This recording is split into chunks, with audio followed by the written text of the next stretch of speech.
everyone, I just wanted to do a quick summary today of Lady Gaga's new fragrance Fame, which I've tried for the second time today. I first tried it last week before it was actually released. The lady in the perfume shop kindly gave me a little spritz of her little sample that she had, a tiny little vial, and she said that's all we've got until it's been released. I think it was released a few days ago, but the testers everywhere have kind of nearly run out because people have been spraying it so much. This is like a really highly anticipated fragrance. I've been waiting for it to come out for about a year now. Originally it was going to be a hooker fragrance revolving around the notes of blood and semen, but she seems to have changed that idea in favour for poisonous flowers like belladonna, which I don't know, I kind of feel cheated a little bit because I thought it would be this Mugler-esque fragrance with all these weird notes in it, and it's not. So I'm a little bit put off by that. But anyway, I tried it today, like I just said, and I I got like a full kind of feel for it because I sat in Starbucks and kind of kept smelling my hand, and I've waited for the dry down now to tell you guys about it. So my first impression I got today and a week ago when I first tried it was that how kind of weak it was in a way. I thought it'd be this bigger than big fragrance that would be, you know, mind-blowing, and I think I probably expected too much from it because it's actually quite to begin with, it's quite a unoffensive fragrance. It's a little bit floral, a little bit fruity, a little bit sweet, but not too sweet. My first thoughts actually were that it smelt similar to Marc Jacobs fragrances. Kind of, if you blended them all together, it would smell a bit like this. So I have a Lola and Daisy So Fresh by Marc Jacobs, and it has elements of kind of all of those and his other fragrances all together. I suppose that's kind of the fashion right now, is these kind of fruity, quick lasting, no, not very long lasting fragrances that you can just spritz on and go. And so I'm not too surprised that Lady Gaga stuck with something safe for her first fragrance. She probably thought it was something really unusual with the notes. I've got the notes listed here, I'll tell you guys about them in a second, but she probably thought she was doing something really different, but in actual fact it's quite similar to a lot of fragrances that are already out there. Quite similar to Marc Jacobs' new fragrance Dot. Actually, I tried Beyonce's Midnight Heat just before I tried this one, and they were quite similar as well, had like a similar feel to them. So it's not revolutionary in any way, really. I feel like she's put all the effort into the black liquid and the unusual bottle, but the bottle itself's a little bit tacky because it's not the kind of the metally bits on it. I think they're just plastic, and they're just not that great, really. But I feel like she put all the effort into having this black liquid that sprays clear when you spray it, and I have to say it does spray clear. I was kind of a bit worried that it would leave a mark, but I have to say it does work. Whether or not it will work when after you've had the fragrance a while and it starts to, you know, as fragrances do, starts to go off a bit, I'm not sure if the liquid will still be as clear when you spray it, or if the liquid will lose its colour over time or anything like that.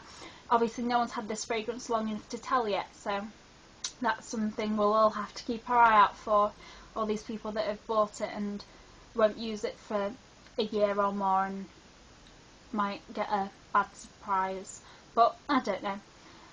So yeah, I'll read you out the notes. The whole idea of this fragrance was that there was no hierarchy. Like with most fragrances, you have a top note, a kind of a top note, middle note, base note, or a series of notes, and so you get like a really nice dry down to it with most fragrances. But this one, she didn't want any hierarchy. So this fragrance has belladonna, incense, honey drops, saffron, apricot, sambac jasmine, and tiger orchid. And all of these are supposed to blend together to make the overall scent without any stronger, weaker scents. And I have to say, for the first hour or so, they do mix really well. You smell it. I mean, you can kind of pick out notes a little bit, but it's not like most fragrances where you think, oh, this is the note that stands out to me, this is the note that now stands out to me. It's kind of a nice blend. I have to say, it does blend really well together. To begin with, I thought it was quite unoffensive, a little bit girly, not very good projection, I have to say. I sprayed it on my hand about 4 times, and quite big sprays, and you kind of could smell it from back here, but any further than that you couldn't smell it. So it's one that wears close to the skin. It's not one that people can smell you from miles. I think you'd have to kind of cuddle up to someone to be able to smell it really well, which I suppose is good for people who don't like offensive fragrances that give other people headaches when you wear them, or give yourself a headache even if you're sensitive to that kind of thing. It is like Marc Jacobs fragrances that are quite close to the skin. So I suppose that's good in a way if you like that kind of thing. But I personally, I like to be able to smell my fragrance. I like people to be able to compliment me on my fragrance, so that wouldn't be a good thing for me. The lasting power, I can still smell it now. I sprayed it about maybe 2.5, 3 hours ago, and I'm in the dry down now, and I have to say there is still a dry down even though these notes blend together. I feel like they blend together throughout the top and the heart, and then suddenly you do the kind of, a lot of them wear off and you're just left with a kind of musty smell. I have to say that the dry down I really don't like. I think it smells a bit stale, and there's something a bit repulsive about the dry down. It's not like overly offensive like Womanity by Thierry Mugler is to me. I hate that fragrance. sorry to people who like that fragrance, but it's not for me. But and this doesn't, it don't make me want to be sick or anything, but it's just not very nice. It's just a little bit weird and, I don't know, a little bit stale and musty. I don't really like the dry down. Of these, I can't really pick out any of the notes. I didn't smell the incense. Belladonna, I've seen people say that this doesn't smell like belladonna because the belladonna's in it just for show. It doesn't actually smell like belladonna, but obviously I've never smelled belladonna, so I don't know what it smells like. Honey, I suppose that's the little bit of sweetness, but it's not a overly caramelly, honey, sickly sweet scent at all. The jasmine's maybe one of the notes that you can pick out, and maybe the orchid, but like I said, it does blend together well to begin with, and then it just drops into this stale, musty dry down that I really don't like.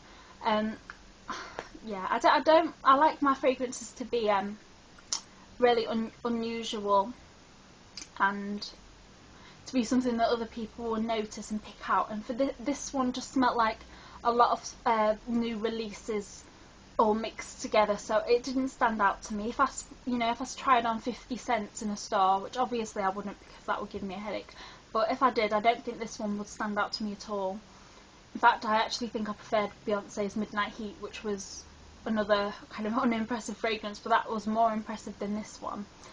So yeah, and I have to say, I don't know if this is the case in the USA, but me and my friends were talking about a couple of weeks ago what free gift Lady Gaga would come out with, and we had kind of a big speculation. We thought maybe a weird clutch bag with spikes on, or a handbag, just anything weird and quirky. We even thought shoes, but obviously I think that would be quite hard to do because of the different sizes, but we were really looking forward to a free gift, and in the UK so far no free gifts, so I was quite disappointed by that, and I don't know if there will be some to come out soon, but yeah, I was just disappointed because I thought, of all celebrities who bring out fragrances, Lady Gaga, come on, she has to have a free gift, but no free gift. Even Beyonce's Midnight Heat had a free gift, and so disappointed in that. Overall, I think I was quite disappointed by this scent, and I think it's maybe because I expected too much from it. I think I would have preferred the blood and semen idea that she had before. I hope she sticks to that for her next fragrance, because it would be unusual to have a scent with blood and semen in. But this one, the Deadly Flowers, I felt cheated by that. So overall, I didn't like this fragrance too much. I wasn't. It's not, you know, horrible. There is that, obviously I don't like the dry down. It is a little bit repulsive, but overall I'm not too fussed about this fragrance. I think we all expected too much back from it, and that's why we're disappointed. I think people who didn't expect anything from it might like it, or people who like Marc Jacobs fragrances. A lot of the fragrances that are being released this year, I think that those kind of people will like this, but not me. I did buy another scent, however, and I will be reviewing that one next. I bought Dolce & Gabbana Perfume, I think it's called, and I will be reviewing that next for you guys. So thanks for watching if you did watch. I'm sorry that this is probably my first bad review. Oh, actually, Vivienne Westwood Let It Rock was a bad review, but yeah, I don't like being negative about fragrances, but this one was just unimpressive to me, so sorry about that. Thanks for watching, bye.